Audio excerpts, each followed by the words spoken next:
أفغانستان قبرق قوضها أدونك. أفغانستان دول أيسن قول كجارين قوضة بدن وأدونك سوفيت كوضعي تاريخ ده أيام مركز عليسي مريكان كوحو لها waxaan samayn karnaa waxa ay kuwa kale ku guuldareysteen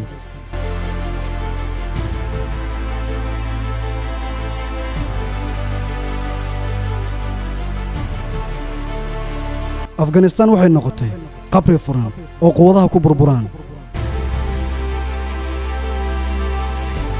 qof kasta oo isku dayay inuu xoog ku qabsado wuxuu la kulmay adkeysi taariikhi ah